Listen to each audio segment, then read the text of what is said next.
Hello, in front of me I've got Xiaomi Redmi 10C and Samsung Smart TV. In this video I'll show you how to cast screen from smartphone to TV using YouTube app. In the beginning make sure that both devices are connected to same Wi-Fi and then enter YouTube app.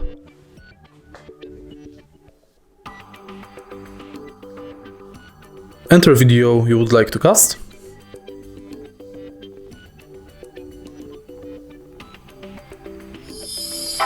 And now tap the button in the top right corner.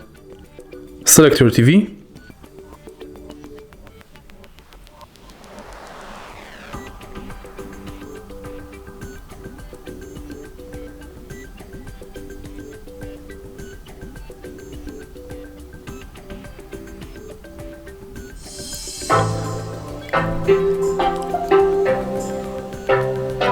And it's done.